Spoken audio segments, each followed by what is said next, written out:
একটা গল্প শুনেছিলাম যে এক লোক বলতেছে যে গতকাল আমি দুপুরবেলায় এই রাস্তার পাশ দিয়ে 7-8টা বাঘ লাফিয়ে লাফিয়ে যেতে দেখেছি, 7-8টা চিতাবাঘ। তো সবাই শুনে অবাক, কিরে এই এলাকায় বাঘ আসবে কোত্থেকে? সবাই যে তারে ধরছে, ভাই বলেন কি 7-8টা বাঘ আপনি দিক দিয়ে দেখছেন? ঠিকঠাক মতো বলেন, কি দেখছেন, কটা দেখছেন? বলে 7-8টা না হলে 2-3টা তো হবেই। তো কয়েকজন পুলিশ যখন এসে তারা জিজ্ঞাসাবাদ শুরু করছে, সত্যি করে বলেন কি দেখছেন, কয়টা দেখছেন, ঠিকঠাক বলেন, এখানে লিখতে হবে আমাদের। পরে বলেন আমি এতগুলো দেখিনি, আমি একটা বাঘ দেখছি। বাঘ যেহেতু এটা তো বন বিভাগের দায়িত্ব, বন বিভাগের কর্মকর্তারা আসছে, এটা কি বাঘ, ডোরাকাটা বাঘ না চিতা বাঘ না কি দেখছে? পুলিশ আর বন বিভাগ যখন চাইপা ধরছে যে সত্যি করে বলেন আপনি কি দেখছেন, তো বলতেছে যে বাঘের মতো কি যেন একটা দেখলাম, গেল দেখতে। এটা বলছে এক যখন করলেন, ঘটনার সত্যতা যখন যাচাই করে নিলেন, তখন দেখলেন মূল ঘটনার সাথে বাস্তবতার কোনো, যেটা বলছে এটার সাথে কোনো মিল নাই। এজন্য রাসূল সাল্লাল্লাহু আলাইহি ওয়াসাল্লামকে আল্লাহ তাআলা বলেছেন, ইন জাআকুম ফাসিকুম বিনাবাইন ফাতাবায়ানু, cross check, verify the correctness of the news. যেন কখনো একটা কিছু শুনলে বিশ্বাস করবেন না, প্রথমেই আগে যাচাই করে নেবেন। কি পারবেন তো?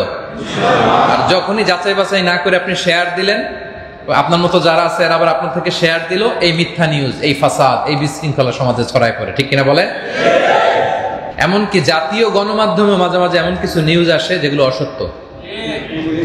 পরে যখন ওনারা জানতে পারে যে আসলে সংবাদটা পরিবেশন শুদ্ধ হয় নাই, সত্য হয় নাই, ওনারাও দুঃখ প্রকাশ করে। এরকম ঘটনা অহরহ ঘটে এখন। কাতার আওকাফ ও ধর্ম মন্ত্রণালয় কর্তৃক আয়োজিত ওয়াজ মাহফিল 2025-এ আপনারা যারা আল্লাহর ঘর মসজিদে আজকে উপস্থিত হয়েছেন, সবাইকে জানাচ্ছি আন্তরিক শুভেচ্ছা। এবং মসজিদ হামজা বিন আব্দুল মুত্তালিব ওয়াকরায় অবস্থিত এই মসজিদে আমাদের আজকের এই প্রোগ্রামে আমাদের ভাইদের পাশাপাশি অনেক বোনেরাও, মুসল্লা আলী সাইয়্যিদাত উইমেন প্রেয়ার হলে আমাদের বোনেরাও এসেছেন। তাদেরকেও আমি অন্তরের অন্তঃস্থল থেকে শুভেচ্ছা জানাই, মোবারকবাদ জানাই। বিশেষ করে কাতারের আওকাফ এবং ধর্ম মন্ত্রণালয়কে আমি অন্তরের অন্তঃস্থল থেকে শুভেচ্ছা জানাই যে ওনারা এরকম চমৎকার পরিবেশ আয়োজন আমাদের জন্য করে দিয়েছেন, যার ফলে আমরা মহাবিশ্বয় মহাগ্রন্থ আল কুরআন আল কারীম থেকে আমাদের প্রবাসী ভাইদের উদ্দেশ্যে কিছু কথা, দিনী কথা আলোচনা রাখবার সুযোগ পেয়েছি। আলহামদুলিল্লাহ। প্রিয় ভাইয়েরা, আসুন আমরা ফরমালি আল্লাহ রাব্বুল ইজ্জা ওয়াল জালালের দরবারে শুকরিয়ার মস্তক অবনত করি যে আল্লাহ তাআলা আমাদেরকে এই চমৎকার আয়োজনে আসার বসার সুযোগ করে দিয়েছেন। আসুন আমরা হৃদয় নিংড়ানো মনের সবটুকুন ভালোবাসাকে উজাড় করে দিয়ে সিংহ শার্দুলের মতো আওয়াজ করে দেহের সবটুকুন শক্তি গলার মাঝ বরাবর এনে আওয়াজ করে প্রাণ ভরে পড়ি কালিমাতু শুকর আলহামদুলিল্লাহ। সবাই পড়ুন রব্বানা লাকাল হামদ হামদান কাসীরান তাইয়িবান মুবারাকান ফী ইয়া রাব্বি লাকাল হামদু কামা ইয়ানবাগি লিজালালি ওয়াজহিকা ওয়া আযীমি সুলতানিকা লাকাল হামদু বিল ঈমান লাকাল হামদু বিল ইসলাম লাকাল হামদু বিল কুরআন। আজকের এই মহতি প্রোগ্রামে আহ্বায়ক হিসেবে আসন অলঙ্কৃত করেছেন হাফেজ মাওলানা ইউসুফ নূর হাফিজাহুল্লাহ ওয়া রাআহ। চমৎকার আলোচনা করেছেন। আল্লাহ তাআলা ওনার এই দিক নির্দেশনামূলক বক্তব্যগুলো আমরা যেন আমল করতে পারি, আল্লাহ তাআলা তৌফিক দান করুন। আজকের এই প্রোগ্রামের সভাপতির আসন অলঙ্কৃত করেছেন হাফিজ মাওলানা আনোয়ারুল ইসলাম হাফিজাহুল্লাহ ওয়া রাআহ। আজকের প্রোগ্রামে উপস্থিত আছেন কাতারের বিভিন্ন মসজিদগুলোর সম্মানিত আইম্মাতুল মাসাজিদ, খুতাবা, স্কলার্স, প্রিচার্স, ব্যবসায়ী বৃন্দ, চাকরিজীবী বৃন্দ, ছাত্র ভাইয়েরা, আপনাদের সবাইকে আবারও অন্তরের অন্তঃস্থল থেকে মোবারকবাদ জানিয়ে মূল আলোচনা শুরু করছি। প্রিয় ভাইয়েরা, আপনারা সবাই কেমন আছেন? আলহামদুলিল্লাহ, আমিও ভালো আছি। দোয়া করি আল্লাহ তাআলা সবসময় আপনাদেরকে ভালো রাখুন, সুস্থ রাখুন, নিরাপদে রাখুন, ঈমানের সাথে রাখুন। আমি মূল আলোচনাতে যাবার আগে আপনাদেরকে অনুরোধ করব যে আমরা যদি পারি সবাই মোবাইলগুলো বন্ধ করে পকেটের ভেতরে রাখি। কি রাগ করতেছেন? দীর্ঘ সময় পেয়েছি আমরা ছবি তোলার জন্য, স্মৃতি ধারণের জন্য, লাইভ হ্যাঁ, ভিডিও সবই তো করা হয়েছে, এবার রেখে দেন পকেটে, রেখে আমার দিকে তাকান। এত এত মোবাইল সামনে থেকে এরকম ভিডিও লাইভ করতে চাইলে ডিস্টার্ব হয় অন্যদের। দেখবো কারা আজকে আমার কথা শুনে, আমাকে পছন্দ করে কে কে আজকে দেখবো। মাশাআল্লাহ তাবারাকাল্লাহ, জি হাত নামান। কাজে প্রমাণ করতে হবে। যারা মোবাইল বের করে রাখবে বুঝবো যে তারা পছন্দ করে না আমাকে। জি, আমার দিকে তাকান, আমার দিকে তাকান। এখনো ওই যে মোবাইল বের করে রাখছে অনেকে। জি, আমার দিকে তাকান। মাশাআল্লাহ মাশাআল্লাহ তাবারাকাল্লাহ। প্রিয় ভাইরা, আপনারা কাতারে চাকরি করেন কারা কারা দেখি? আপনারা চাকরিজীবী, ঠিক আছে, হাত নামান। ব্যবসা করেন কারা কারা? আপনারা ব্যবসা। ছাত্র কারা কারা? ঠিক আছে, ছাত্র, এই তো মাশাআল্লাহ। আচ্ছা, একবারও হাত উঠান নাই যারা, এবার তারা হাত তোলেন। আপনারা কি করেন? কর্মজীবী, শ্রমজীবী। মাশাআল্লাহ মাশাআল্লাহ, খুব ভালো। আমি প্রায় আলোচনাতে বলি যে শ্রমে বা পরিশ্রমে কোনো লজ্জা নেই। লাগবে বন্ধুদের জন্য আমি প্রায় বলি যে শ্রমে কোনো লজ্জা নেই। হ্যাঁ, লজ্জা হচ্ছে অলসতায়, ঠিক কিনা বলেন? তো আমরা পরিশ্রম করব, ঘাম ঝরাবো, হালাল পন্থায় উপার্জন করব, এতে কোনো লজ্জা নেই। লজ্জা হচ্ছে অলসতায়। এবং যারা পরিশ্রম করে তাদেরকে রাসূল সাল্লাল্লাহু আলাইহি ওয়াসাল্লাম বড্ড ভালোবাসেন। উপার্জন, হালাল উপার্জন যারা করে তারা দোয়া করলে দোয়া তাড়াতাড়ি কবুল হয়ে যায়। তারা মুস্তাজাবুদ দাওয়া।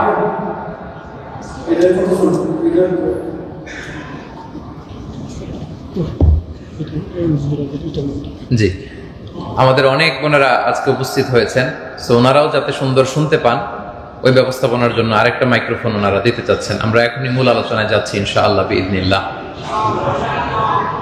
খুব বেশি সময় আমরা আলোচনার জন্য পাবো না, তাই এখান থেকে যে ইনস্ট্রাকশনগুলো দেয়া হয় এগুলো মেহেরবানি করে আপনারা ফলো করবেন, শুনবেন। আলোচনার মাঝখানে কেউ দাঁড়াবেন না, ভিডিও করবেন না, ছবি তুলবেন না। পেছনের অনেক ভাইরা দাঁড়িয়ে আছেন, কেউ কেউ মোবাইল নিয়ে দাঁড়িয়ে আছে দেখতে পাচ্ছি। বসুন, মোবাইল পকেটে রাখুন আর বসে যান। ভলান্টিয়ার্স যারা আছে ওনারা ছাড়া বাকিরা সবাই আমরা বসে যাব। আমরা খুব সুশৃঙ্খল একটা পরিবেশে কোরআন আল কারীমের আলোচনা শুনবো এবং খুবই সুশৃঙ্খল ভাবে একসাথে বিদায় নিব আমরা। নাকি কিছুক্ষণ পরে ওঠা বসা শুরু করবেন? একসাথে বিদায় নেবেন তো নাকি? ইনশাআল্লাহ বিইذনিল্লাহ। সম্মানিত সুধী, এটা আমার কাতারের তৃতীয় সফর। 18 সালে একবার এসেছিলাম, 23 সালে দ্বিতীয়বার এসেছিলাম, 25 সালে তৃতীয়বারের মতো আপনাদের সাথে আমার সাক্ষাতের সুযোগ হচ্ছে, আলহামদুলিল্লাহ। এবারের সফরটা একটু ব্যতিক্রমধর্মী। এবার কাতারের আওকাফ এবং ধর্ম মন্ত্রণালয়ের আয়োজনে ওনাদের ইনভাইটেশনে এসেছি এবং এর আগে ইতিমধ্যে 2টি প্রোগ্রাম আমরা করেছি। এটা আমার 3 নাম্বার পাবলিক ইভেন্ট। তোমরা যে দাঁড়িয়ে ভিডিও করলে পিছনের ভাইদের কষ্ট হয়, এক কথা যেন বারবার বলতে না হয়, বসে যাও, বসে যান, মোবাইল নিয়ে কেউ দাঁড়াবেন না, বসে যাবেন। এই তো সুন্দর, এখন সুন্দর, একেবারে পিনপতন নীরবতা। এইটাকে বলে কোরআনের আলোচনা করবার মতো একটা পরিবেশ, কি বলেন? এখন মাঝখান দিয়ে আবার মোবাইল নিয়ে দাঁড়াবেন কারা কারা বলেন? কেউ না? আচ্ছা, ঠিক আছে, আমার দিকে তাকান। মাশাআল্লাহ। এবং আওকাফের পক্ষ থেকে কিছু টপিক সিলেক্ট করে দেওয়া হয়েছে। এই টপিকগুলোর আলোকে আমরা আলোচনা শুনব। আমি অনুরোধ করবো এখন যেমনি আপনারা চুপচাপ শেষ পর্যন্ত এই পরিবেশটা আপনারা বজায় রাখবেন, মেহেরবানি করে। আজকে যে টপিকের উপর আলোচনা করতে বলা হয়েছে, টপিকটা হচ্ছে সাবআতুন লা ইউহিব্বুহুমুল্লাহ। এমন 7 শ্রেণীর ব্যক্তি যাদেরকে আল্লাহ তাআলা পছন্দ করেন না, বরং ঘৃণা করেন, অপছন্দ করেন। ওয়াল আয়াযু বিল্লাহ। বলুন তো, আমরা আল্লাহর পছন্দনীয় হতে চাই না অপছন্দনীয় হতে চাই? আমরা সবাই আল্লাহর পছন্দনীয় হতে চাই। যাদেরকে আল্লাহ পছন্দ করেন না, ওই অপছন্দনীয় বান্দাদের অন্তর্ভুক্ত আমরা হতে চাই না। আমরা সরাসরি কোরআন থেকে শুনবো যে কাদেরকে আল্লাহ তাআলা অপছন্দ করেন। 7 শ্রেণীর ব্যক্তিকে আল্লাহ তাআলা পছন্দ করেন না, ভালোবাসেন না। আমরা যেন কখনো তাদের অন্তর্ভুক্ত না হই। আমরা যেন কখনো তাদের অন্তর্ভুক্ত না হই। এই 7 শ্রেণীর ব্যক্তির মধ্যে প্রথম শ্রেণী হচ্ছে সীমা লঙ্ঘনকারী, যে আয়াত দিয়ে আমি আলোচনা শুরু করেছি। যারা লিমিট ক্রস করে, সীমা লঙ্ঘন করে, তাদেরকে আল্লাহ পছন্দ করেন না। আল্লাহ তাআলা বলছেন, ওয়াকাতিলু ফি সাবিলিল্লাহিল্লাযীনা ইউকাতিলুনাকুম ওয়ালা তা'তাদু। যারা তোমাদের বিরুদ্ধে যুদ্ধ করে তোমরা তাদের বিরুদ্ধে সংগ্রাম করো, লড়াই করো, কিন্তু লড়াই করতে যে ওয়ালা তা'তাদু, সীমা লঙ্ঘন করো না, লিমিট ক্রস করো না। ইন্নাল্লাহা লা ইউহিব্বুল মু'তাদিন। আল্লাহ তাআলা সীমা লঙ্ঘনকারীদেরকে পছন্দ করেন না। We all should know our limits. আমাদের একটা লিমিট আছে, ওই লিমিটটা আমাদের জানা দরকার। ওই লিমিট ক্রস করলে খবর আছে।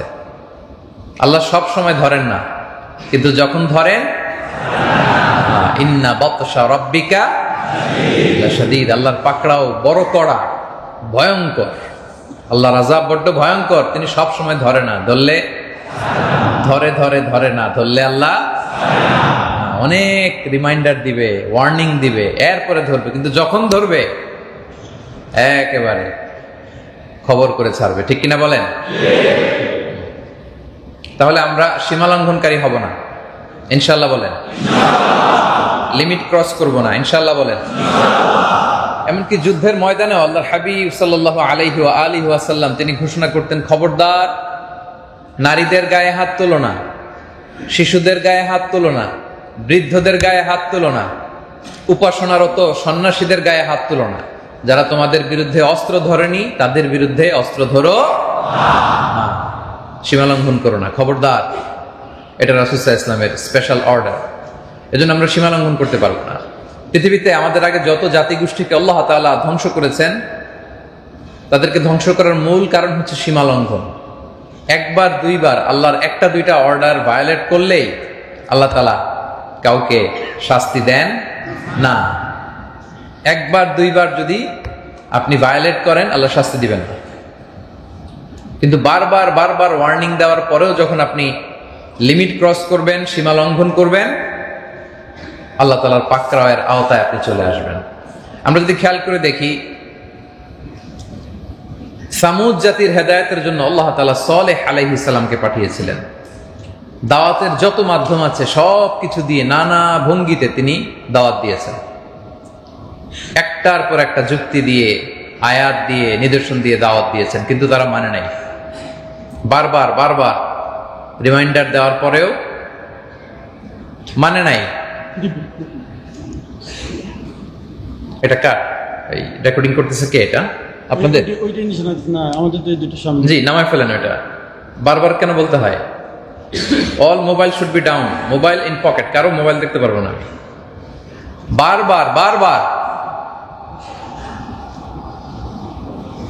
সতর্ক করার পরেও যখন কোন জাতিগোষ্ঠী সীমা লঙ্ঘন করে, তখন আল্লাহ শাস্তি দেয়। তারা বাহানা ধরেছিল যে, সালেহ, তুমি যদি পাহাড়ের ভেতর থেকে একটা 10 মাসের গর্ভবতী উটনি বের করে আনতে পারো, ওই উট যদি এসেই বাচ্চা দেয় এবং দুধ দেয়, ওই দুধ খাওয়ার পরে আমরা তোমাকে নবী হিসেবে মানব। উনি বললেন, খবরদার, এটা দেখানোর পরে যদি ঈমান না আনো তাহলে কিন্তু খবর আছে। দোয়া করলেন আল্লাহর কাছে। আল্লাহ তাআলা ঠিকই পাহাড় ভেদ করে 10 মাসের প্রেগনেন্ট একটা উটনি বের করে আনলেন। বাচ্চা হলো, দুধ দিল, সবাই দুধ খেলো। দুধ খাওয়ার পরে তারা বলে, সালেহ, তুমি তো অনেক বড় জাদুকর, পাহাড়ের ভেতরে তুমি ম্যাজিক ঢুকাইছো। এখানেই থামে নাই, তারা না কতুল্লাহ, আল্লাহর এই নিদর্শনে উটকে তারা হত্যা করেছে। বলেন, এটা লিমিট ক্রস করছে না?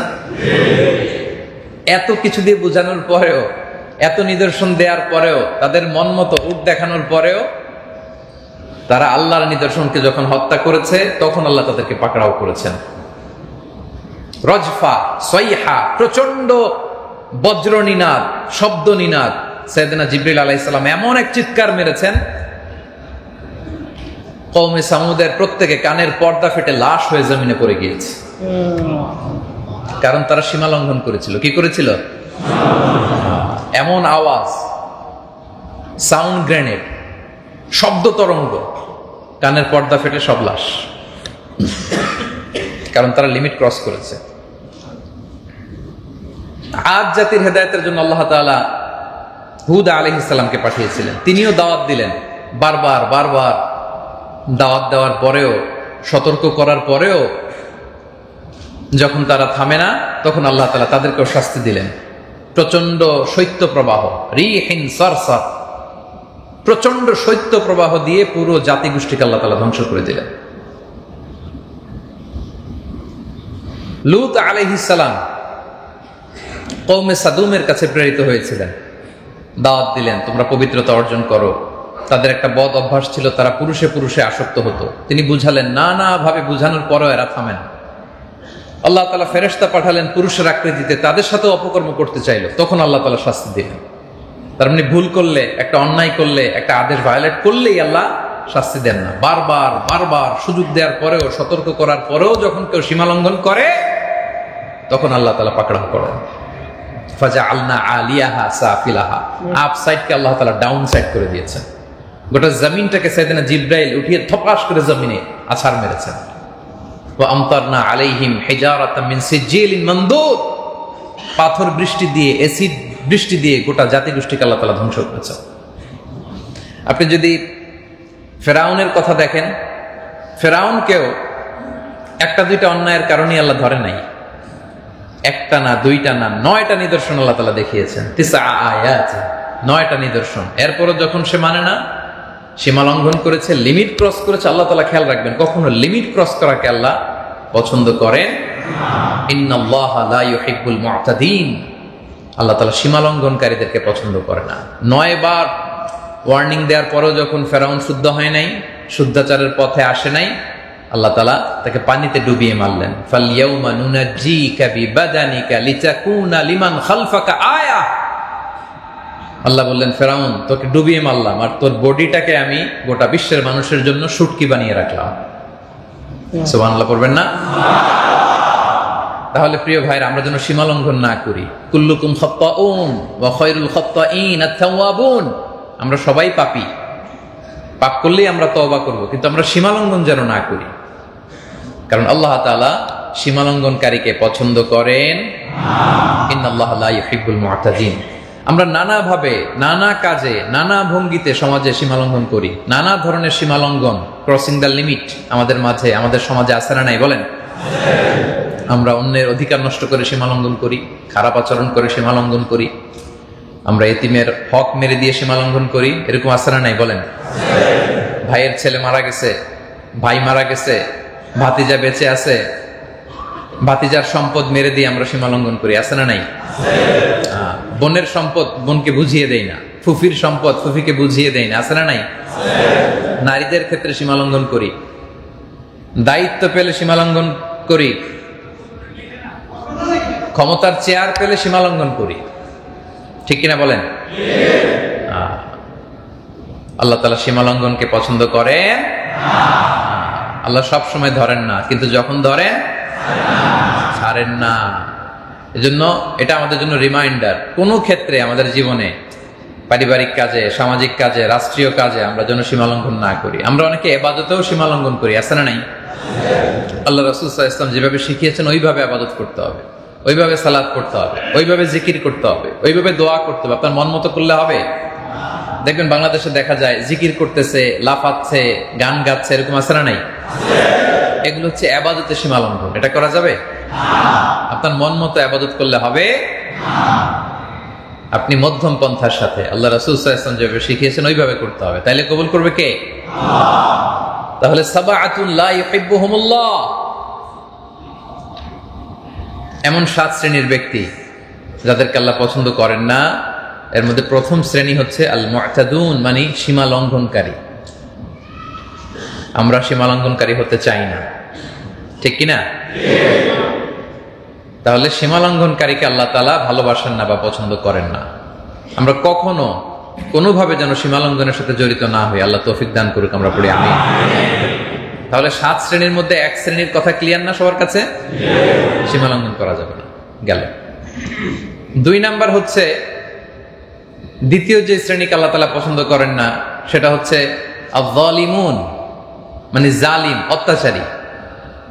অত্যাচারীকে আল্লাহ তাআলা পছন্দ করেন না। আল্লাহ তাআলা বলছেন আল্লাহু লা ইউহিব্বুয যালিমিন, আমি জালেমদের পছন্দ করি না। জালেমদেরকে আমি পছন্দ করি না। এবং আপনি যদি কারো প্রতি জুলুম করেন, জুলম, oppression in its any form, যে কোনো ধরনের জুলম, ওই যার উপর জুলম করলেন ওই মজলুম ক্ষমা না করলে স্বয়ং আল্লাহও ক্ষমা করে না। কথা বুঝতে পেরেছেন? মজলুম যদি ক্ষমা না করে আল্লাহও ক্ষমা করবে।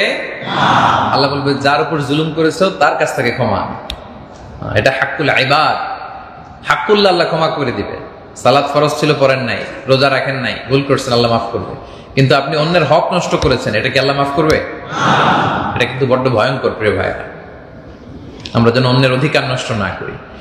তাহলে এটা আমাদের মাথায় রাখতে হবে, মজলুম ক্ষমা না করলে কশিন কালো আল্লাহ তাকে ক্ষমা করবেন। এবং জুলুম যে আল্লাহ তাআলা হারাম করেছেন শুধু আমাদের জন্য না, সবার জন্য জুলুম হারাম। আমাদের জন্যও হারাম, আল্লাহর জন্যও হারাম। আই রিপিট, আমি আবার বলছি, জুলুম এটা আমাদের উপর যেমনি হারাম, আল্লাহর উপরও হারাম। আল্লাহ নিজেই নিজের উপরে জুলুমকে হারাম করেছেন। আল্লাহু আকবার। হাদিসে কুদসিতে আল্লাহ তাআলা বলেন, ইয়া ইবাদি ইন্নী হারামতু যুলমা আলা নাফসি ওয়া জাআলতুহু বাইনাকুম মুহাররামান ফালা তাযালামু। ও আমার বান্দারা, নিশ্চয় আমি জুলুমকে, আমি আল্লাহ আমার নিজের উপর হারাম করেছি এবং এই জুলুমকে তোমাদের উপরও হারাম করেছি, ফলে ফালা তাযালামু, তোমরা একে অপরের উপর জুলুম করো না। তাহলে আরেকটা তথ্য জানলাম যে জুলুম শুধু আমাদের জন্যই হারাম না। কার জন্য হারাম? হারাম করেছে কে? আল্লাহ নিজেই নিজের উপর জুলুমকে হারাম করেছেন। আল্লাহ তাআলা বলছেন, ওয়া আন্নাল্লাহা লাইসা বিযাল্লামিন লিল আবিদ, আমি কশিন কালো আমার কোন বান্দার উপর আমি জুলুম করি না, কখনো তিনি জুলুম করেন না। এবং যারা দুনিয়াতে জুলুম করেছে, রাসূল সাল্লাল্লাহু আলাইহি ওয়াসাল্লাম বলেন, ইত্তাকু আয-যুলম ফা ইন্না যুলমা যুলুমাতুন ইয়াউমাল কিয়ামা, তোমরা জুলুম থেকে বেঁচে থাকো, কেননা জুলুম কিয়ামতের দিন জুলুমাত হবে, মানে অন্ধকার হবে। অন্ধকারচ্ছন্ন হয়ে জালিমের চারদিক থেকে ঘুটঘুটে অন্ধকার করে রাখবে। সে কিছুই দেখবে না, সে পুলসিরাত পার হতে পারবে না, সে সামনে প্রসিড করতে পারবে না। পুরো কিয়ামতের সময়টা তার জন্য অন্ধকার করে রাখবে কে? আল্লাহ। জুলুম কিয়ামতের দিন জুলুমাত হয়ে যাবে। এবং দুনিয়াতে যারা অন্যের সম্পদ জোর করে ভক্ষণ করেছে, জবরদখল করেছে, এরকম আছে না নাই? আমাদের দেশে এরকম ঘটে না? পাওয়ারফুল, ক্ষমতার দাপট, হ্যাঁ, এর জমি দখল করে ওর জমি কেড়ে নেয়, মিথ্যা দলিল বানায়, এরকম আছে না নাই? বলেন। রাসূল সাল্লাল্লাহু আলাইহি ওয়াসাল্লাম বলেন, মান যালামা কিদা শিবরিন মিনাল আরদ, অন্যের পুরো জমি মেরে দেয়া তো দূরের কথা, কিদা শিবর, 1 বিঘত পরিমাণ জমিন যদি কেউ জুলুম করে অন্যের থেকে খায়, তুবিকাহু মিন 7 আরাদিন, 7 জমিন কিয়ামতের দিন তার ঘাড়ে চাপানো হবে। আল্লাহ বলবে, খাও এবার জনমের মতো, এবার খাও। কয় বিঘত খাইছিল? জোরে বলেন। এই 1 বিঘতের কারণে 7 জমিন, 7 তবাক জমিন তার কাঁধের উপরে চাপাবে কে? আল্লাহ। এজন্য খবরদার, ইন্নাল্লাহা লা ইউহিব্বুয যালিমিন, আল্লাহ তাআলা জালিমদেরকে পছন্দ করেন না। এবং রাসূল সাল্লাল্লাহু আলাইহি ওয়াসাল্লাম বড় ভয়ঙ্কর কথা বলেছেন। তিনি বলেছেন, ইত্তাকি দাওয়াতাল মাজলুম, তোমরা মজলুমের বদদোয়াকে ভয় করো। মজলুমের বদদোয়া, তার বুক ফাটা যে নিঃশ্বাস, তার যে কান্না, এটা ভয়ঙ্কর, তার অভিশাপ কিন্তু ভয়ঙ্কর। তোমরা মজলুমের বদদোয়াকে ভয় করো। ফা ইন্নাহা লাইসা বাইনাহা ওয়া বাইনাল্লাহি হিজাব, কেননা মজলুমের বদদোয়া আর আল্লাহর মাঝে কোনো হিজাব থাকে না, পর্দা থাকে না। মজলুম হাত তুলে বদদোয়া করতে দেরি, মুহূর্তে বদদোয়া কবুল করে নেয় কে? আল্লাহ। এটা বড্ড ভয়ঙ্কর, এটা বড্ড ভয়ঙ্কর। এজন্য মজলুমের অভিশাপকে ভয় করো, মজলুমের কান্নাকে ভয় করো, মজলুমের বদদোয়াকে ভয় করো। মজলুমের বদদোয়া আর আল্লাহর মাঝে কোনো পর্দা থাকে না। মজলুমের কান্না কখনো বৃথা যায় না। জীবনের কোনো না কোনো সময়ে আপনাকে এই জুলুমের প্রায়শ্চিত্ত করে দুনিয়া থেকে বিদায় নিতে হবে, ঠিক কিনা বলেন? এর নমুনা আমাদের সামনে আছে না নাই? মজলুমের কান্না কি বৃথা গেছে? আসতে বলেন কেন, বৃথা গেছে? বৃথা যাবে না। Today or tomorrow, today or tomorrow এর প্রায়শ্চিত্ত করে আপনাকে যেতে হবে। মজলুমের কান্না এত ভয়ঙ্কর, এটা বিস্ফোরিত হয়ে জালিমের গদিকে তছনছ করে দিয়েছে, খান খান করে দিয়েছে। মজলুমের কান্না এটা চারটেখানি কথা না। এজন্য খবরদার, যারা জালিম তাদের জন্য নিদর্শন এটা। জালিম আর নিদর্শন, তো আমাদের আশেপাশে তো অনেক ঘটনা ঘটেছে, আমাদের দেশে ঘটেছে, আমাদের পাশে নেপালে ঘটেছে, আমরা তো নিজেরাই দেখলাম, ঠিক কিনা? কেউ হেলিকপ্টার দিয়ে পালিয়েছে, কেউ হেলিকপ্টারের রশিতে ঝুলেছে, ঠিক কিনা বলেন? নেপালে কি হয়েছে দেখছেন? তাইলে জালিমদের খেয়াল রাখতে হবে যে ক্ষমতার গদি আর হেলিকপ্টারের রশি বেশি পার্থক্য নাই। গদি আর রশি কাছাকাছি, সাবধান হয়ে যেতে হবে, ঠিক কিনা বলেন? সাবধান হতে হবে, আমাদের সাবধান হতে হবে। জুলম in its any form, in its any form, এটাকে আল্লাহ বরদাস্ত করবেন না। মজলুমের কান্না কখনো বৃথা যায় না। জীবনের কোনো না কোনো সময় আপনাকে প্রায়শ্চিত্ত করে দুনিয়া থেকে যেতে হবে। এজন্য ইন্নাল্লাহা লা ইউহিব্বুয যালিমিন, আল্লাহ জালিমদের পছন্দ করেন না। আমরা যেন কোনোভাবে কোনো জুলুমের সাথে জড়িত না হই। আল্লাহ যেন কখনো আমাদেরকে জালিম না বানান। আমরা যেন কখনো অন্যের অধিকার নষ্ট না করি। আল্লাহ তাআলা আমাদেরকে তৌফিক দান করুন। তাহলে সাবআতুন লা ইউহিব্বুহুমুল্লাহ, 7 শ্রেণীর ব্যক্তিকে আল্লাহ তাআলা পছন্দ করেন না। এর মধ্যে প্রথমটা কি ছিল? কি ছিল? সীমা লঙ্ঘনকারী, আল্লাহ পছন্দ করেন না। 2 নম্বরে কি? জালিমুন, জালেমদেরকে আল্লাহ পছন্দ করেন না। 3 নম্বরে হচ্ছে অহংকারী। 3 নম্বরে কি? অহংকারী ব্যক্তিকে আল্লাহ পছন্দ করেন না। মনে থাকবে? ইন্নাল্লাহা লা ইউহিব্বুল ফারিহিন, অনেকগুলো আয়াত এসেছে এই ব্যাপারে, আমি একটা একটা বলছি। ইন্নাল্লাহা লা ইউহিব্বুল ফারিহিন, যারা গর্ববোধ করে, অহংকার করে, নিজেকে বড় মনে করে, এই টাইপের লোকদেরকে আল্লাহ পছন্দ করেন না। এজন্য আল্লাহর কাছে দোয়া করবেন, আল্লাহ অহংকার থেকে আমাদেরকে তুমি মুক্ত রাখো, অহংকারের খাঁচা থেকে মুক্ত রেখো আমায় তুমি প্রভু হে। বলেন আমিন। সাইয়েদনা লোকমান আলাইহিস সালাম ওনার ছেলেকে অনেকগুলো চমৎকার চমৎকার উপদেশ দিয়েছিলেন, হাজার হাজার বছর আগের ঘটনা। টাইমলেস অ্যাডভাইস, এত চমৎকার অ্যাডভাইস আপনার পড়লে মনে হবে যে আজকেও দরকার এই অ্যাডভাইসগুলো। প্রতিটা বাবার দরকার তার ছেলের কানে এই অ্যাডভাইস, এই উপদেশমালাগুলো পৌঁছে দেয়া। আজকেও আপনার কাছে জীবন্ত মনে হবে। ওই অ্যাডভাইসের মধ্যে উনি ছেলেকে বলতেছিলেন যে বাবা, ওয়ালা তুসাইর খাদ্দাকা লিন্নাস, তুমি মানুষ থেকে মুখ ফিরিয়ে নিও না, মানুষকে অবজ্ঞা করো না। ওয়ালা তামশি ফিল আরদি মারাহা, আর অহংকার বশত জমিনে, অহংকার নিয়ে দাম্ভিকতার সাথে জমিনে চলাচল করো না। ইন্নাল্লাহা লা ইউহিব্বু কুল্লা মুখতালিন ফখুর, আল্লাহ কোনো অহংকারীকে পছন্দ করেন না। ছেলেকে শিখাইতে হবে ওয়ালা তুসাইর খাদ্দাকা লিন্নাস, মানুষ থেকে চেহারা ফিরায় নিও না, গণমুখী হও, মানুষমুখী হও, মানুষকে অবজ্ঞা করো না। Be people oriented, be society oriented. আমাদের অনেক ছেলে মেয়েরা মানুষের সাথে মিশতে পারে না, এরকম আছে না নাই? বিশেষ করে দেশের বাইরে যারা বর্ন এন্ড রেইজড, দেশের বাইরে বর্ন এন্ড রেইজড, দেখবেন যে মানুষের সামনে মিশতে পারে না, কথা বলতে পারে না, মেহমান আসলে মেহমানের সামনে টেনে নেওয়া যায় না, এরকম আছে না নাই? আমাদের মনে আছে আমরা যখন ছোট ছিলাম, বাসায় মেহমান আসলে আমরা অনেক খুশি হতাম, অনেক খুশি হতাম। মেহমান আসলে যে তার কাছে যে সূরা, কেরাত, দোয়া, কালাম, কবিতা যা পারি প্রথম আধা ঘন্টা সব শোনায় ফেলতাম। কি এরকম ছিল না আগে? প্রথম আধা ঘন্টায় সব শোনায় ফেলতাম। মেহমানরাও আমাদেরকে আদর করতো, যাওয়ার আগে কিছু টাকা দিয়ে যেত, কি যে খুশি হইতাম। ওই 5 টাকা হ্যাঁ, ওই 2 টাকার নোট। সুবহানাল্লাহ।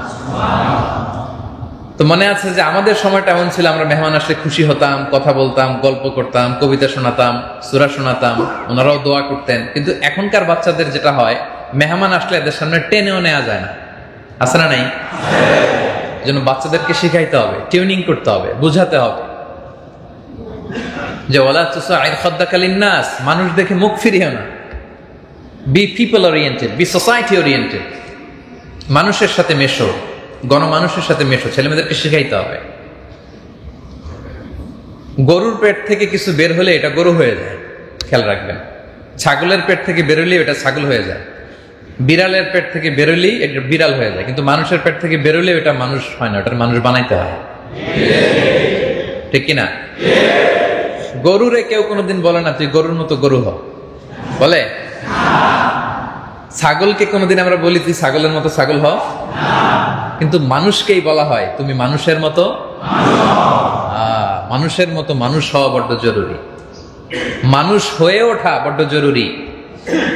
এজন্য সন্তান প্রতিপালনে, প্যারেন্টিং খুব যত্নবান হইতে হবে। আমাদের মায়েদের, বাবাদের শিখাইতে হবে। এই যে লুকমান আলাইহিস সালাম শিখাচ্ছেন, ওয়ালা তুসাইর খাদ্দাকা লিন্নাস,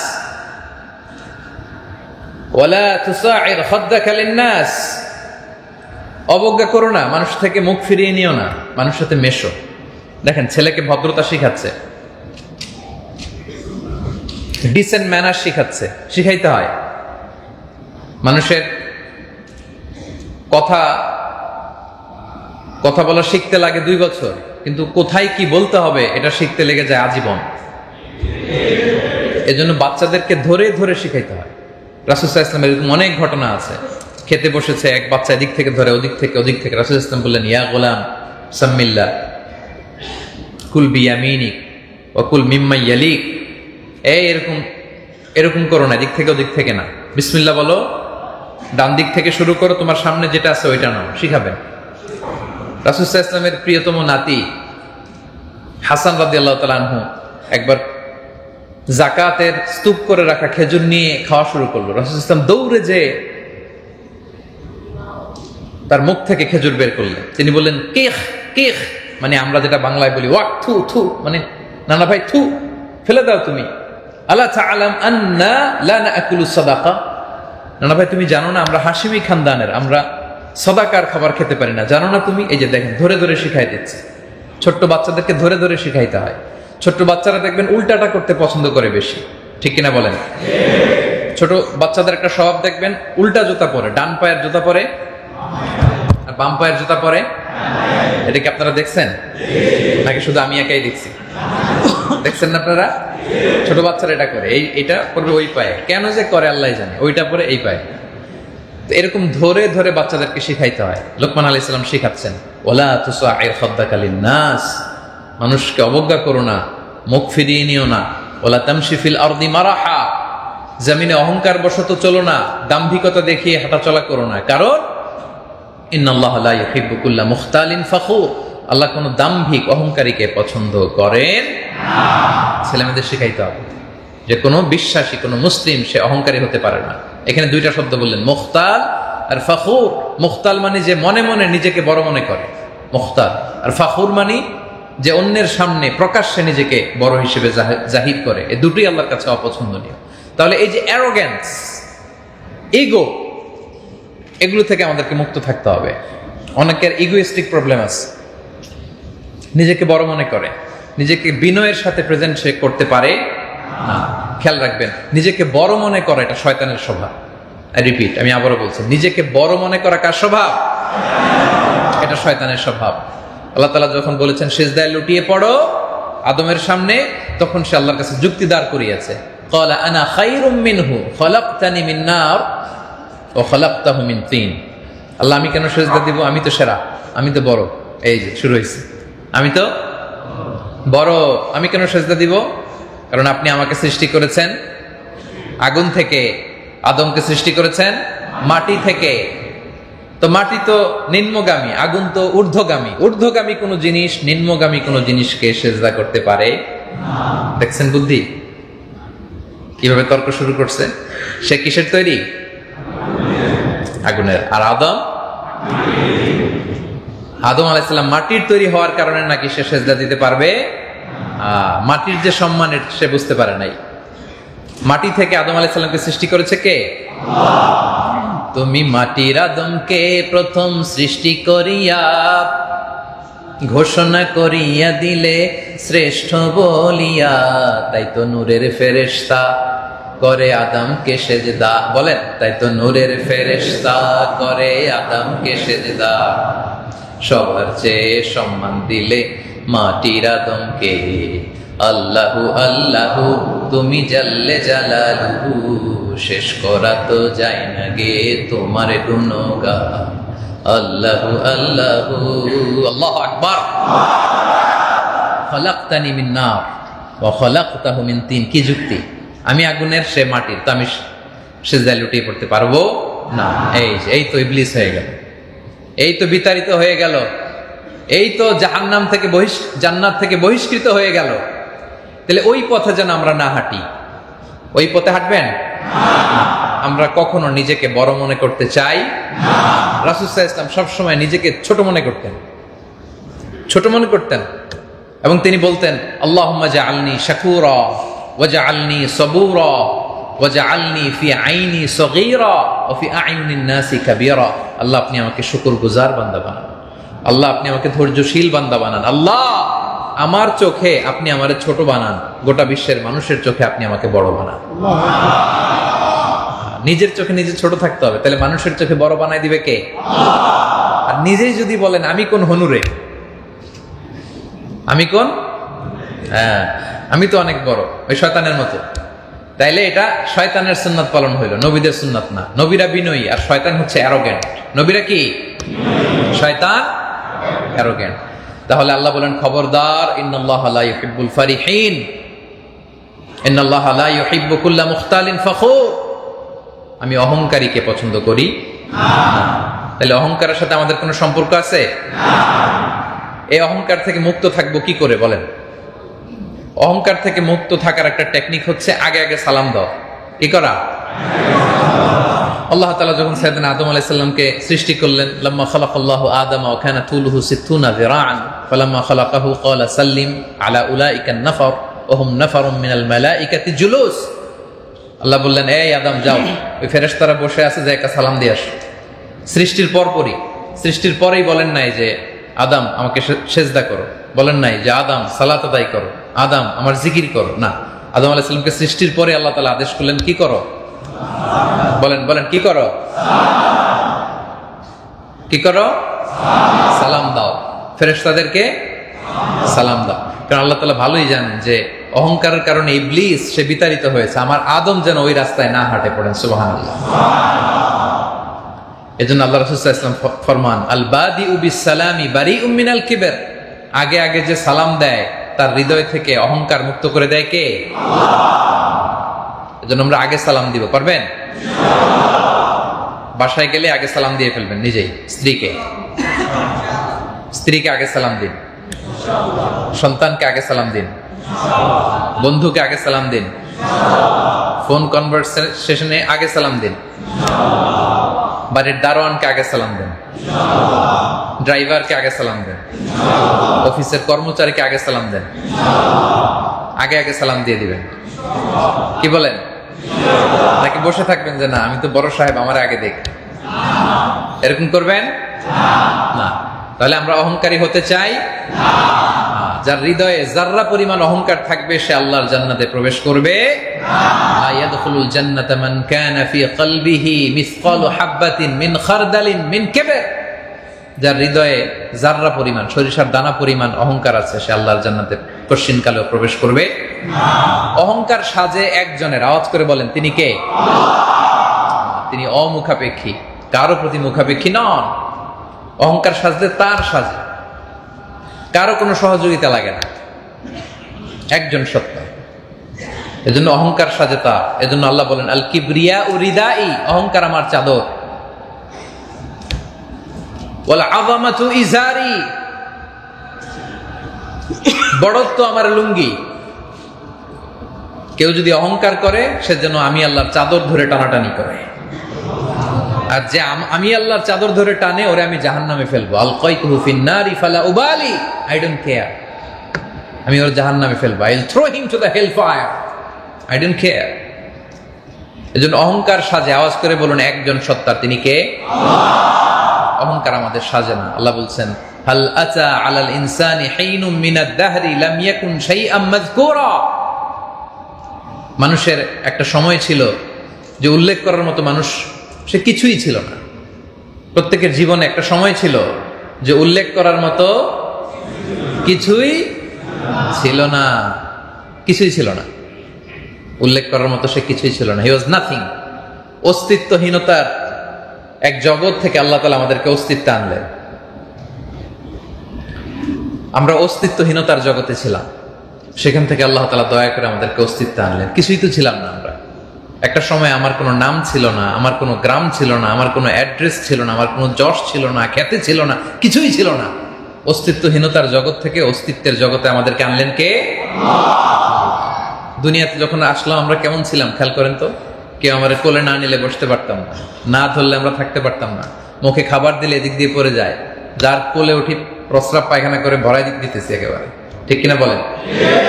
কি একটা নাজুক সময় কাটায় আসছি আমরা, খেয়াল করছেন? হ্যাঁ, এখনই না কত বড় সাহেব হয়ে গেছেন আপনি, কিন্তু যে ছোট্ট যে ছিলাম, কি একটা নাজুক, করুণ, নির্মম, তুচ্ছ একটা সময়কাল আমরা পার করেছি। কেউ না খাওয়ালে খেতে পারতাম না, না বসালে বসতে পারতাম না। তো এই লোকের কি অহংকার সাজে বলেন? হ্যাঁ, আবার যখন বয়স ৮০-৯০-তে যায়, ঘুরে ফিরে আবার একই রকম, যেখানে বসে ওইখানেই নোংরা করে ফেলে, ঠিক কিনা বলেন?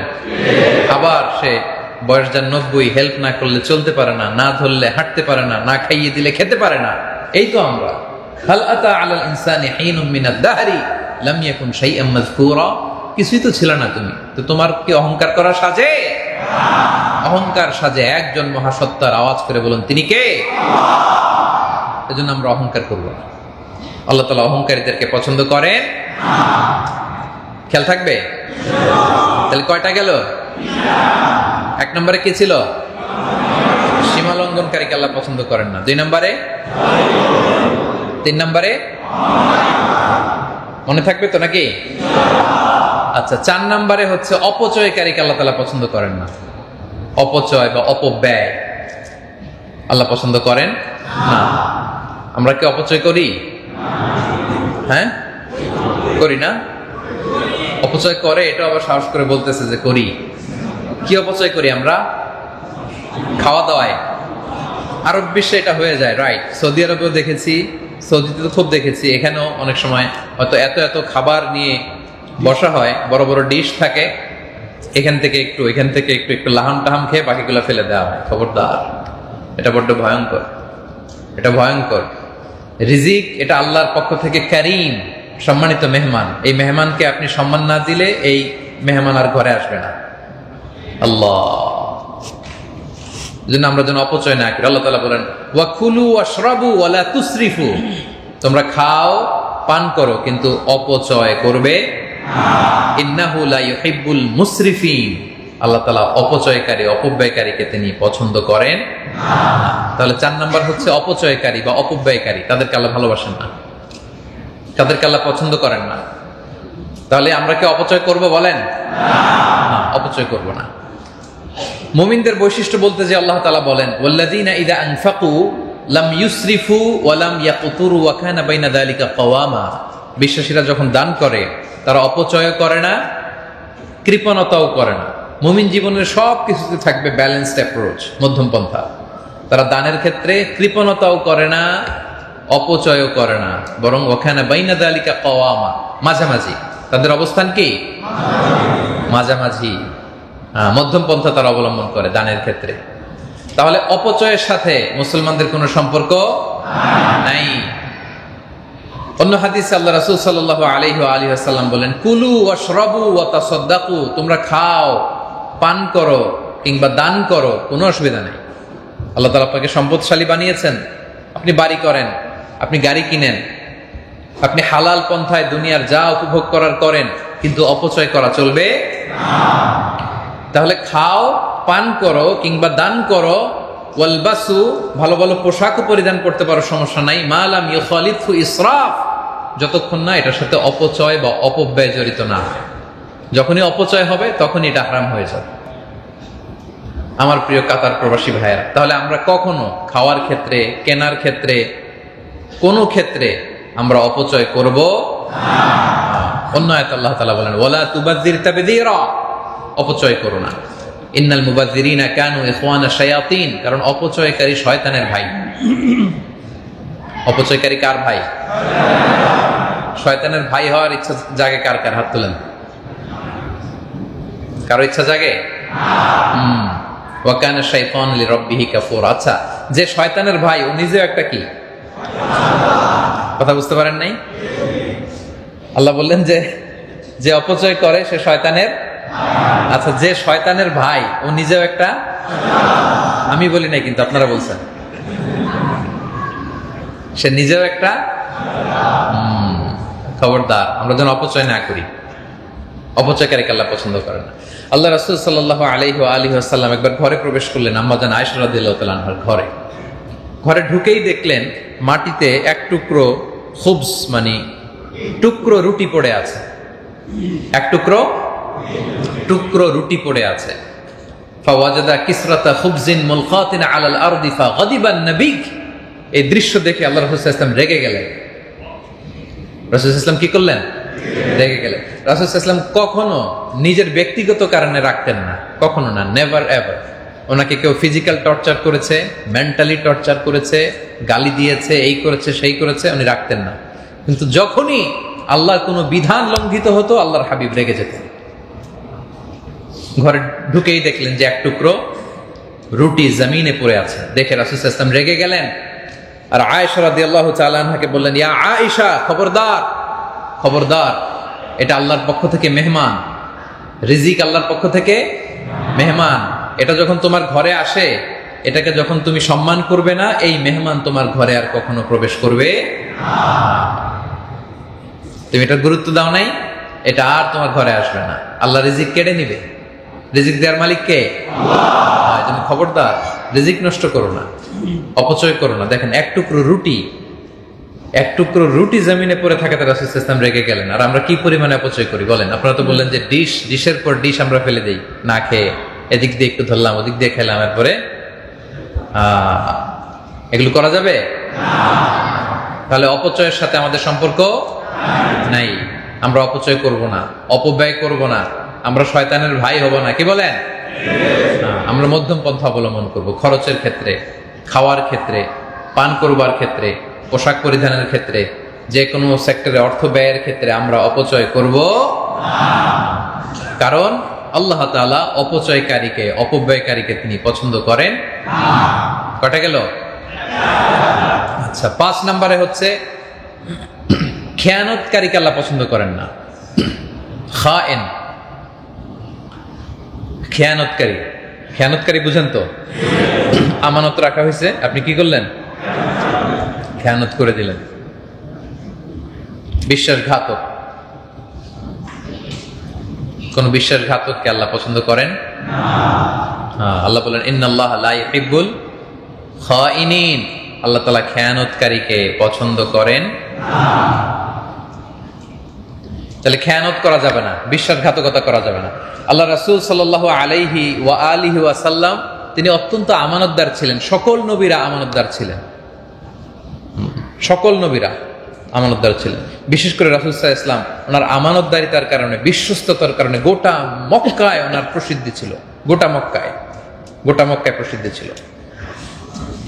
এজন্য ওনাকে বলা হতো আস-সাদিক আল-আমিন। কি বলা হতো?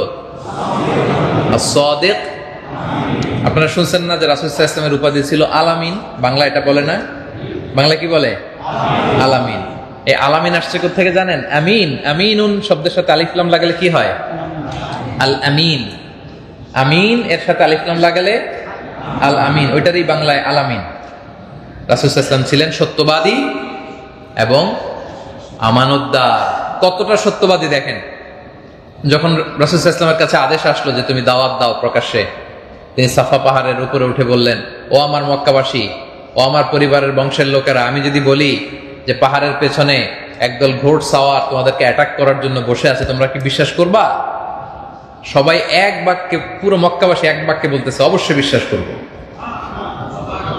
কোনো কথা নাই এখানে, চিন্তা ভাবনার কোনো ব্যাপার স্যাপার নাই। কেন বিশ্বাস করবা? বলে যে মা জাররাবনা মিনকা ইল্লা সিদকান, আমরা আমাদের পুরো জীবনে, তোমার বয়স তো 40 মুহাম্মদ, এই পুরো জীবনে তোমার থেকে একটা মিথ্যা কথা কোনোদিন শুনি নাই, এজন্য বিশ্বাস করব। We have never ever experienced a single lie from you. তোমার গোটা জিন্দেগিতে একটা মিথ্যা শুনি নাই, এজন্য বিশ্বাস করব। দেখেন, as-সাদিক আল আমিন, আমানতদার। কত আমানতদার! লোকজন সবাই রাসূল সাল্লাল্লাহু আলাইহি ওয়াসাল্লামের ঘরে আমানত রেখে যেত, রাসূল সাল্লাল্লাহু আলাইহি ওয়াসাল্লামের বাসায় এসে আমানত রেখে যেত। মুশরিক, ধর্মে ছিল মুশরিক, কিন্তু আমানত রাখতো কার কাছে? রাসূলুল্লাহ সাল্লাল্লাহু আলাইহি ওয়া সাল্লামের কাছে। চিন্তা করতে পারেন, রাসূল সাল্লাল্লাহু আলাইহি ওয়াসাল্লামের আদর্শ ধারণ করতেছে না, গ্রহণ করতেছে না, কিন্তু আমানত রেখে যায়। দল করে আবু জাহেলের, দল করে কার? আমানত রাখে কার কাছে? কারণ এটা খুব ভালো করেই জানে যে আবু জাহেলের কাছে যদি টাকার বাক্স রেখে যায়, টাকাও যাবে, বাক্স, টাকাও শেষ, টাকার বাক্স, এটা খুব ভালো করেই জানে। এজন্য মুহাম্মদ সাল্লাল্লাহু আলাইহি ওয়াসাল্লামের কাছে আমানত রেখে যায়। এবং হিজরতের সময় রাসূল সাল্লাল্লাহু আলাইহি ওয়াসাল্লাম আলী রাদিয়াল্লাহু তাআলা আনহুকে রেখে গিয়েছিলেন যে আলী, আমি আর আবু বকর চলে গেলাম, তুমি কয়েকদিন পরে যেও, কারণ মক্কাবাসীদের এত এত আমানত আমার ঘরে, এগুলো তো বুঝাই দিতে হবে। আল্লাহু আকবার। সাইয়েদনা আলী রাদিয়াল্লাহু তাআলা আনহু টানা 3 দিন মক্কাবাসীদের আমানতগুলো তাদের হাতে পৌঁছাতে সময় লেগেছিল। 3 দিন। কয়দিন? 3 দিন। as-সাদিক আল আমিন, as-সাদিক আল আমিন। এবং মক্কাবাসীরা কোনো ঝগড়া লাগলেই, বিরোধে জড়ালেই রাসূল সাল্লাল্লাহু আলাইহি ওয়াসাল্লামকে দেখলে তারা বলতো জা আমিনুন রাদিনা বিহ, এই তো আলামিন চলে আসছে, তাহলে আর সমস্যা নেই, উনি ফয়সালা করে দিবে। সুবহানাল্লাহ। আপনারা কাবা ঘর যখন পুনর্নির্মাণ করা হয়, তখন হাজরুল আসওয়াদ, ব্ল্যাক স্টোন একটা পাথর আছে না, যেখানে কিস করতে হয়, চুমু দিতে হয়, জানেন না এটা? তো পুনর্নির্মাণের সময় ব্ল্যাক স্টোন কর্নার থেকে এই হাজরুল আসওয়াদকে সরিয়ে এক জায়গায় রাখা হলো। কাবা পুনর্নির্মাণ করা হলো, এবার ওই পাথরটাকে এনে জায়গা মতো রাখা হবে। এখন কে রাখবে, এই নিয়ে মক্কার মধ্যে বিরোধ। প্রতিটি গোত্রের লিডাররা বলতেছে আমরা রাখবো, কারণ এটা অনেক প্রেস্টিজিয়াস এন্ড ডিগনিফাইড একটা ইস্যু, এই সম্মান আমরা কাউকে দেব না, আমরা রাখবো। এই দল বলে আমরা রাখবো, ওই দল বলে আমরা রাখবো, আরেক দল বলে প্রয়োজনে রক্তের বন্যা বইয়ে দিব মক্কায়, কিন্তু এই পাথরকে স্পর্শ করতে কাউকে দেব না। পাথর কয়টা? পাথর।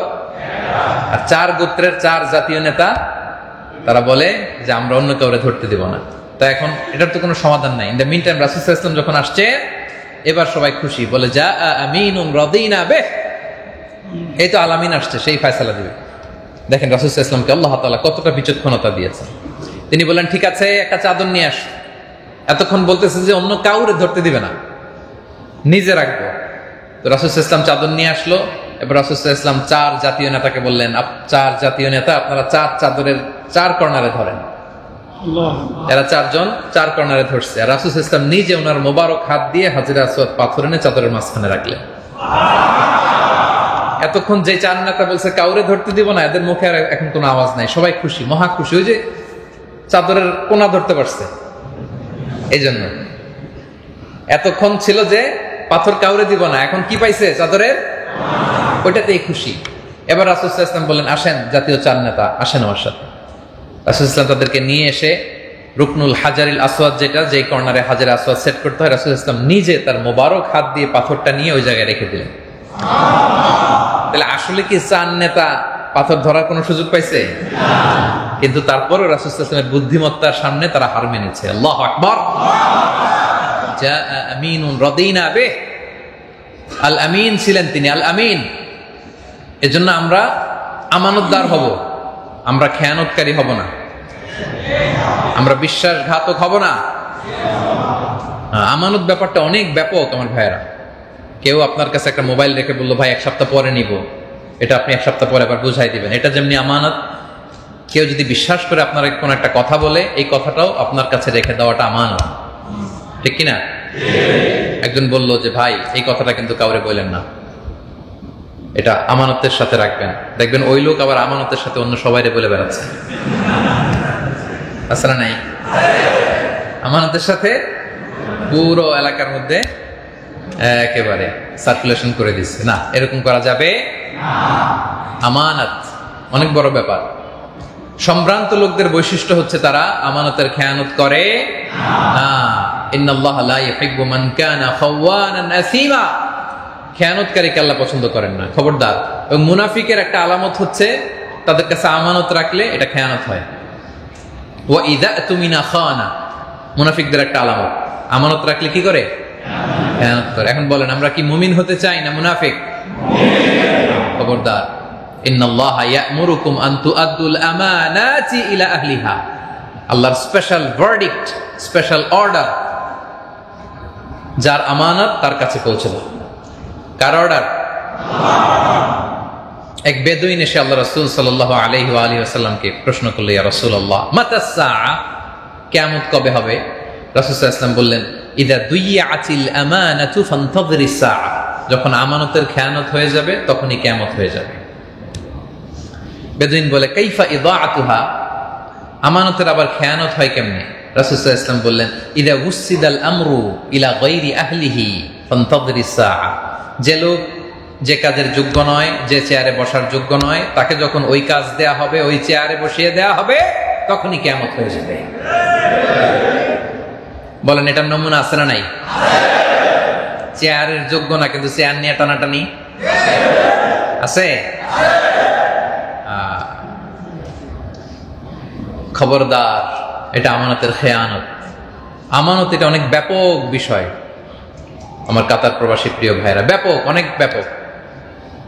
আমার যে সম্পদ আছে এটা আল্লাহর পক্ষ থেকে আমার কাছে আমানত। আমার যে পরিচিতি, আমার অর্থ, সম্পদ, সন্তান, ক্ষমতা, সবকিছু আল্লাহর পক্ষ থেকে আমার কাছে কি? এই প্রতিটা আমানতের ব্যাপারে জিজ্ঞেস করবে কে? সেদিন আল্লাহর সুপ্রিম কোর্টের কাঠগড়ায় প্রতিটি আমানতের ব্যাপারে আপনার কাছ থেকে জানতে চাইবে কে? যার কাজের যতটুকু পরিধি এটা তার আমানত। ধরেন যে এই মসজিদের ইমাম যিনি, এই পুরো মসজিদের ব্যবস্থাপনাটা তার কাছে আমানত। আপনি একটা স্কুল কমিটির প্রধান, পুরো স্কুল ম্যানেজমেন্ট এটা আপনার কাছে আমানত। আপনি একটা ইউনিয়ন পরিষদের চেয়ারম্যান, পুরো ইউনিয়ন পরিষদ আপনার কাছে আমানত। আপনি একটা নির্বাচনী এলাকার মেম্বার অব দ্য পার্লামেন্ট, এই পুরো এলাকাটা আপনার কাছে আমানত। আপনি রাষ্ট্রপ্রধান, পুরো রাষ্ট্রটা আল্লাহর পক্ষ থেকে আপনার কাছে আমানত। এই আমানতের ব্যাপারে সেদিন আপনাকে জিজ্ঞেস করবে কে? এজন্য আমরা যেন কখনো খেয়ানত না করি, কারণ খেয়ানতকারীকে আল্লাহ তাআলা পছন্দ করেন না। আমানতের খেয়ানতকে, বিশ্বাসঘাতকতাকে আল্লাহ তাআলা পছন্দ করেন না। তাহলে এই পয়েন্টটা ক্লিয়ার? আমরা খেয়ানতকারী হব না, কি বলেন? ইনশাআল্লাহ। তাহলে কয়টা গেল? 5টা। রইল কয়টা? 6 নম্বরে হচ্ছে ফাসাদ সৃষ্টিকারী, বিশৃঙ্খলা সৃষ্টিকারী, মুফসিদ। যারা মুফসিদুন, এই ফাসাদ সৃষ্টিকারীকে আল্লাহ তাআলা পছন্দ করেন না। ইন্নাল্লাহা লা ইউহিব্বুল মুফসিদিন। আল্লাহ ফাসাদ সৃষ্টিকারীকে পছন্দ করেন না। ফাসাদ সৃষ্টি করা এটা অনেক বড় পাপ। বিপর্যয় সৃষ্টি করা সমাজে, আল্লাহ বিপর্যয় সৃষ্টিকারীদেরকে পছন্দ করেন না। যে কোনো ধরনের ফাসাদ, সামাজিক বিশৃঙ্খলা, অর্থনৈতিক বিশৃঙ্খলা, রাজনৈতিক বিশৃঙ্খলা আছে না নাই সমাজে? সামাজিক বিশৃঙ্খলা, আপনি একটা মিথ্যা ছড়াই দিলেন, ডিসইনফরমেশন ছড়াই দিলেন, হোক্স, হোক্স পর্যন্ত মানে মিথ্যা নিউজ, হোক্স নিউজ ছড়াই দিলেন, রুমর ছড়াই দিলেন। এখন যে যুগ, আর্টিফিশিয়াল ইন্টেলিজেন্স দিয়ে ডিপ ফেক ছবি, ডিপ ফেক ভিডিও সমাজে ছড়ায় দেয়, পরে জানা গেল এটা ভুয়া। আছে না নাই? এজন্য আপনি কোনো কিছু না জেনে শেয়ার করবেন না সোশ্যাল মিডিয়াতে। বিশ্বাসীরা স্মার্ট হয়, দে ওয়ার্ক স্মার্টলি। এখন কোন নিউজ সত্য কোনটা মিথ্যা আপনি বুঝতে পারবেন না, আপনি ক্রস চেক করবেন। সংবাদের সত্যতা যাচাই করার জন্য আল্লাহ তাআলা আদেশ করেছেন, ইন জাআকুম ফাসিকুম বিনাবাইন ফাতাবায়ানু। খবরদার, নিউজ একটা শুনলেই শেয়ার দিবেন। আমরা কি করি? নিউজ একটা শুনলেই, এমনকি জাতীয় গণমাধ্যমে মাঝে মাঝে এমন কিছু নিউজ আসে যেগুলো অসত্য, ঠিক কিনা? অসত্য, ভুল। পরে যখন ওনারা জানতে পারে যে আসলে সংবাদটা পরিবেশন শুদ্ধ হয় নাই, সত্য হয় নাই, ওনারাও দুঃখ প্রকাশ করে। এরকম ঘটনা অহরহ ঘটে এখন। কি বলেন, ঘটে কিনা? এই জন্য চিলে কান নিয়ে গেছে শুনলেই আমরা চিলের পিছনে দৌড় দিব নাকি? আগে কি করব? কান আছে কিনা দেখবো, আগে কান আছে কিনা দেখবো, সত্যতা যাচাই করবেন। আপনি সত্যতা যাচাই করার পরে দেখবেন যে যেটা প্রকাশিত হয়েছে সংবাদ, এটার সাথে আসল ঘটনার কোনো মিলই নাই। আছে না নাই? একটা গল্প শুনেছিলাম যে এক লোক বলতেছে যে গতকাল আমি দুপুরবেলায় এই রাস্তার পাশ দিয়ে 7-8টা বাঘ লাফিয়ে লাফিয়ে যেতে দেখেছি। 7-8টা চিতাবাঘ। কয়টা? তো সবাই শুনে অবাক, কি রে, এই এলাকায় বাঘ আসবে কোত্থেকে? তো সবাই যে তারে ধরছে, ভাই বলেন কি 7-8টা বাঘ আপনি এদিক দিয়ে দেখছেন? ঠিকঠাক মতো বলেন, কি দেখছেন, কটা দেখছেন? বলে 7-8টা না হলে 2-3টা তো হবেই। প্রথম দেখছিল কয়টা? 7-8টা। এখন সবাই যখন ধরছে, সত্যি করে বলেন কয়টা দেখছেন, কি দেখছেন?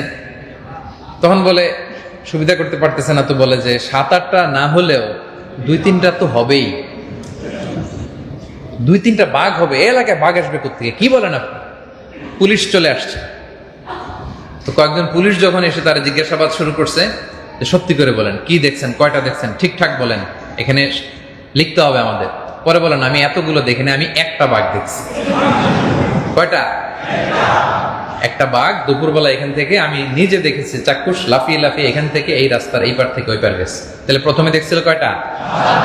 এরপরে 2-3টা, এরপরে বাঘ। যেহেতু এটা তো বন বিভাগের দায়িত্ব, বন বিভাগের কর্মকর্তারা আসছে, এটা কি বাঘ, ডোরাকাটা বাঘ না চিতা বাঘ না কি দেখছে?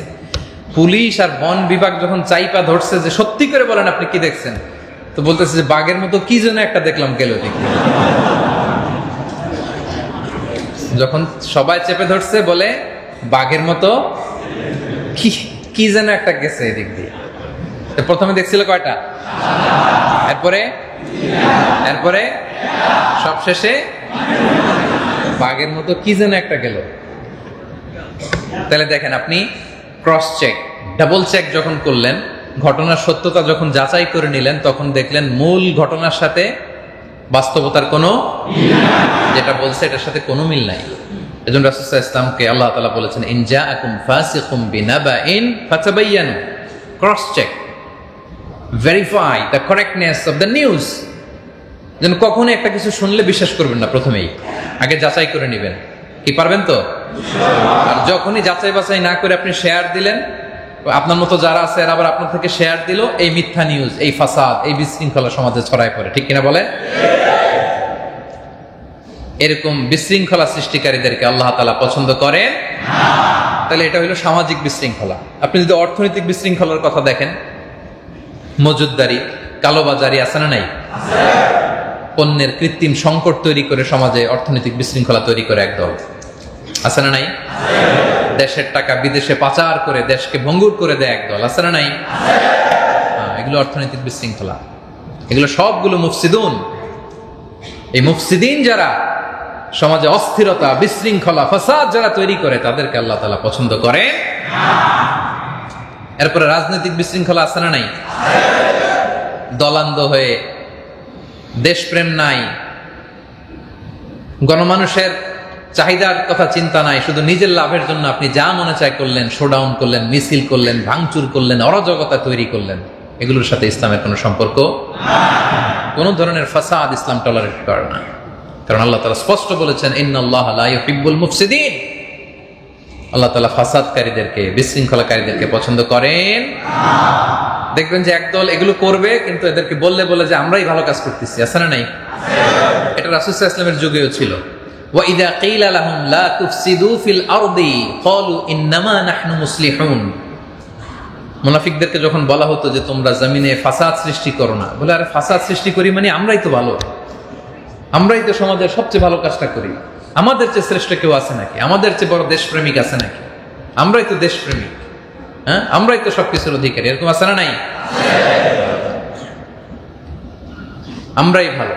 আল্লাহ বলেন, আলা ইন্নাহুম হুমুল মুফসিদুনা ওয়ালাকিন লা ইয়াশউরুন। সাবধান, জেনে রাখো, ওরাই ফাসাদকারী, ওরাই ফাসাদকারী।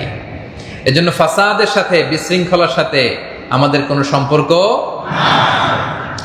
ইসলাম এই বিশৃঙ্খলাকে টলারেট করে না। ওয়াল ফিতনাতু আকবারু মিনাল কতল, ফিতনা তৈরি করা, ফিতনা সৃষ্টি করা, বিশৃঙ্খলা, অস্থিরতা তৈরি করা, এটা হত্যার চেয়ে জঘন্যতম অপরাধ। কারণ ইসলাম হচ্ছে শান্তির ধর্ম। কিসের ধর্ম? তাহলে বিশৃঙ্খলা, ফাসাদ, এটার সাথে ইসলামের সম্পর্ক নাই। তাহলে 6 নম্বরে যেটা জানলাম, ফাসাদ সৃষ্টিকারী, বিশৃঙ্খলা সৃষ্টিকারীকে আল্লাহ তাআলা পছন্দ করেন না।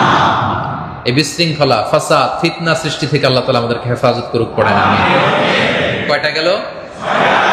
7 নাম্বার হচ্ছে মন্দ কথার, বাজে কথা, অশ্লীল কথার প্রচারণা আল্লাহ তাআলা বড্ড অপছন্দ করেন। কেউ যেন অশ্লীল কথা বলে না বেড়ায়, মন্দ কথা বলে না বেড়ায়, খারাপ কোনো কথা বলে না বেড়ায়। যারা এই মন্দ কথার প্রচারক, তাদেরকে আল্লাহ তাআলা পছন্দ করেন না। আল্লাহ তাআলা বলছেন লা ইউহিব্বুল্লাহুল জাহরা বিসসুই মিনাল কওলি ইল্লা মান যালিম। খারাপ কথা, অন্যায় কথা, এগুলো সমাজে স্প্রেড হোক, এটা আল্লাহ চায় না। কেউ যদি মাজলুম হয়, সে বলে কোনো বিষয়, সেটা ভিন্ন কথা, কিন্তু কোনো মন্দ কথার প্রচারণা, প্রসার, স্প্রেডিং সমাজে হোক, এটা আল্লাহ তাআলা পছন্দ করেন না।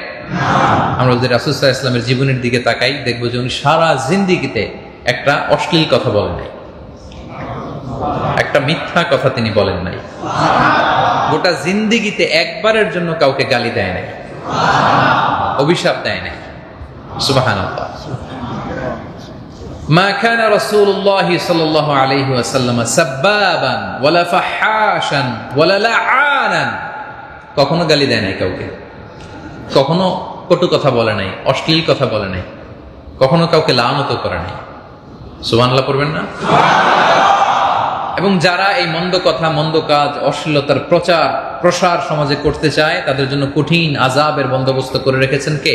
আল্লাহ। আল্লাহ তাআলা বলছেন ইন্নাল্লাযীনা ইউহিব্বুনা আন তাশিআল ফাহিশাতু ফিল্লাযীনা আমানু লাহুম আযাবুন আলীমুন ফিদ দুনিয়া ওয়াল আখিরাহ। যারা চায় বিশ্বাসীদের মধ্যে ফাহিশা, অশ্লীলতা ছড়িয়ে পড়ুক, তাদের জন্য দুনিয়া এবং আখিরাতে মর্মন্তুদ শাস্তি প্রস্তুত করে রেখেছে কে? আল্লাহ। বলেন, আমাদের সমাজে অশ্লীলতা আছে না নাই? নানাভাবে, নানা ফর্মে এই অশ্লীলতা, নাটকের নামে, গানের নামে, সিনেমার নামে, ওটিটি প্ল্যাটফর্মের নামে, ইউটিউবের নামে, আছে না নাই? অশ্লীলতার ছড়াছড়ি নানা ফরম্যাটে। কাছে আসার গল্প, ক্লোজ আপ ওয়ান শুনছেন? যে জিনা থেকে আল্লাহ তাআলা দূরে থাকতে বলেছেন, এই জিনার প্রশিক্ষণ হয় ওখানে। ক্লোজ আপ ওয়ান, কাছে আসার গল্প। আল্লাহ বলেছেন কাছেও এসো না, ওয়ালা তাকরাবুজ, আর ওরা প্রোগ্রামের নাম দিয়েছে কাছে আসার। তোমাকেই খুঁজছে বাংলাদেশ। যেই নারী যত বস্ত্রহীন হতে পারে, সে নাকি তত সাহসী নারী। নাউজুবিল্লাহ পড়বেন না সবাই? এই অশ্লীলতার সাথে আমাদের কোনো সম্পর্ক নাই। আমরা যা বলবো, যা করব, এটা কল্যাণকর হইতে হবে, হালাল হইতে হবে। Your entertainment should be halal. Your entire life should be halal. আমরা যা করব হালাল দিয়ে করব, কারণ হালালে বরকত দিয়েছে কে? আল্লাহ। রাসূল সাল্লাল্লাহু আলাইহি ওয়াসাল্লাম বলেন, মান কানা ইউমিনু বিল্লাহি ওয়াল ইয়াউমিল আখিরি ফালইয়াকুল খায়রান আও লিয়াসমুত। যে আল্লাহ বিশ্বাস করে, আখিরাতে বিশ্বাস করে, সে যেন ভালো কথা বলে, কল্যাণকর কথা বলে, অথবা চুপ থাকে, অথবা চুপ থাকে। তাহলে কোনো অশ্লীলতার সাথে, মন্দ কথার সাথে আমাদের কোনো সম্পর্ক নাই। আল্লাহ তাআলা আমাদের সবাইকে হেফাজত করুক, আমরা পড়ি আমিন। তাহলে কয়টা গেল প্রিয় ভাইরা? 1 নম্বরে কি ছিল? মনোযোগ আছে না? কি জন্য মোবাইল পকেটে ঢুকাইছে এবার বুঝতেছেন? এখন এটা ক্লাস হয়ে গেছে। এটা কি হয়ে গেছে? জিজ্ঞেস করতেছি, সব ফরফর করে বলে দিতেছি। আর যদি মোবাইল নিয়ে ভাবিরা দেখাইতে নেই, যে দেখো আজারি হুজুর, তাইলে আলোচনাও শেষ, পয়েন্টও সব শেষ। এজন্য তাফসীর প্রোগ্রামগুলোকে এরকম ক্লাসের সিস্টেমে নিয়ে আসতে হবে। ভেরি ইন্টারঅ্যাক্টিভ সেশন হইতে হবে, 1 to 1, brain to brain connectivity হইতে হবে।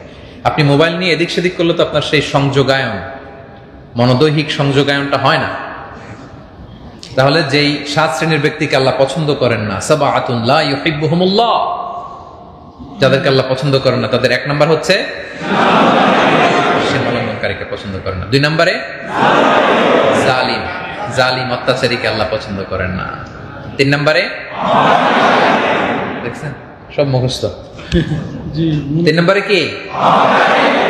অহংকারী ব্যক্তিকে আল্লাহ তাআলা পছন্দ করেন না। 4 নম্বরে অপচয়কারী, অপব্যয়কারী ব্যক্তিকে আল্লাহ পছন্দ করেন না। 5 নম্বরে খেয়ানতকারী, বিশ্বাসঘাতকতা করা, খেয়ানত করা, এটাকে আল্লাহ পছন্দ করেন না। 6 নম্বরে ফাসাদ সৃষ্টিকারী, তো পুরো কম্পিউটারের ব্রেন দেখা যায়।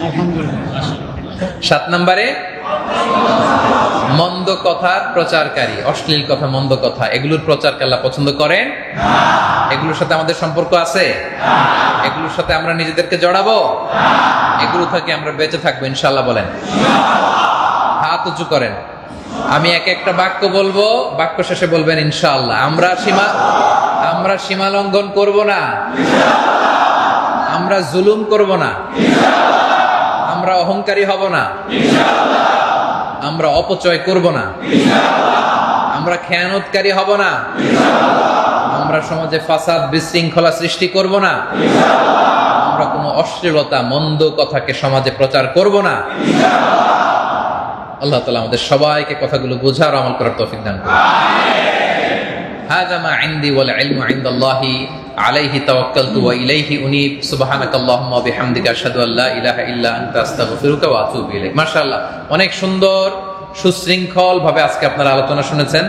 আমি আবারও অন্তরের অন্তঃস্থল থেকে ধন্যবাদ জানাই, মোবারকবাদ জানাই। উঠবেন না, কথা ছিল কেউ উঠবেন না।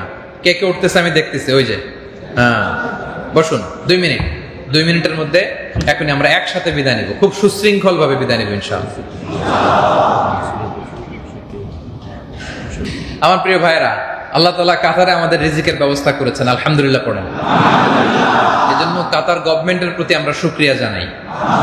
এবং এখানকার যত রুলস এন্ড রেগুলেশন আছে, নিয়ম কানুন, আপনি যে কোম্পানিতে কাজ করেন সেটার নিয়ম, এই দেশের নিয়ম, এই নিয়মগুলো আমরা মেনে চলবো, কি বলেন? আমাদের দ্বারা এই দেশের একটা আইনেরও লঙ্ঘন হবে না ইনশাআল্লাহ। এদেশের স্থানীয় সকল নিয়ম মেনে চলবেন তো? আল্লাহ আমাদের সবাইকে কথাগুলো বোঝার আমল করার তৌফিক দান করুক।